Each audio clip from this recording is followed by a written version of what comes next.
শেষমেশ আমাকে এই কাজ করতে হবে, আমি কোনোদিনও ভাবতে পারিনি। নমস্কার বন্ধুরা, আমি তোমাদের বাবুসোনা আবারও চলে এসেছি ছোট্ট মিনি ব্লগ নিয়ে। দেখো সকাল সকাল আমার বাবা পুজো দেওয়ার জন্য ফুল পেরে নিল, সাথে দেখো আমার বাবা ঝুমকোর মতো যুক্তি ফুলটাকে দেখাচ্ছে অবশ্যই করে।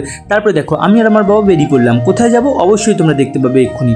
বাবার আমি ঘুরতে ঘুরতে যাচ্ছি, সাথে দেখো আমাদের ঘরের সামনে কত সুন্দর হোগলা ফুল ফুটেছে। যারা হোগলা ফুল চেনো না অবশ্যই কমেন্ট করে জানিও। তারপরে দেখো বাবার আমি নিতে চলে গেলাম বালি। হ্যাঁ, বালিটা কেন নেওয়া হচ্ছে তোমরা জানো অবশ্যই করে, আমাদের সিঁড়ি ঘরে কাজ হচ্ছে। সিঁড়ি ঘরে কাজের জন্য দেখো কত সুন্দর করে বালি নিয়েছি আমরা। আর যেই কাকুটা বালিটা তুলে দিচ্ছিল উনি সত্যিই খুব ভালো, উনি ভ্যান চালায়, ওনার ভ্যানটাও খুব ভালো আর মানুষটাও খুব ভালো। উনি অনেক হেল্প করে দিচ্ছিল আমাদেরকে, কারণ তোমরা জানো আমার বাবা অসুস্থ থাকার দরুনও বাবার খুব ইচ্ছা হয়েছিল আমাদের সিঁড়ি ঘরের কাজটা করে নেওয়ার। কারণ আমাদের ঘরে একমাত্র অসম্পূর্ণ কাজ হচ্ছে ওটাই, যেটা সম্পূর্ণ করতে হতো, না হলে আমাদের ট্যাঙ্কি পরিষ্কার করতে খুব অসুবিধা হচ্ছিল। কারণ এখান থেকে আমার ভাগনা ঝুলে ঝুলে উপরে উঠছিল, আর সেই জন্য সেই দরুন অনেক কিছু ভেঙে গেছে, মানে সামসেট ঠামসেট যা যা ছিল সেগুলো ভেঙে গেছিল। সেই জন্য আস্তে আস্তে এই সিঁড়িটা করে নেওয়ার কথা হলো। তা বাবা এখনো যেহেতু সুস্থ আছে অল্প আধটু, তাই বাবা বললো আমি নিজেই করবো, কোনো মিস্ত্রি লাগাবো না। আর বাবা মিস্ত্রি লাগাবে না বলে আমাকে বানিয়ে দিয়েছে বাবার সাথে সাথে লেবার। আর তার সাথে দেখো আমার ভাগনার বন্ধু, ও অনেক হেল্প করেছে, আমার ভাগনারাও অনেক হেল্প করেছে, ইভেন আমার ভাগনার প্রত্যেকটা বন্ধুই এখানে হেল্প করেছে। তারপরে দেখো আমরা কাজ করতে করতে প্রকৃতি মাতা, দেখো প্রকৃতি মাতা প্রচুর বৃষ্টি এনে দিয়েছে। হ্যাঁ, অনেকে ভাবছে হয়তো কাজের পরে কাজটা পুরো নষ্ট হয়ে যাবে, না, প্রকৃতি মাতা বৃষ্টিটা এনেছে, আনার পরে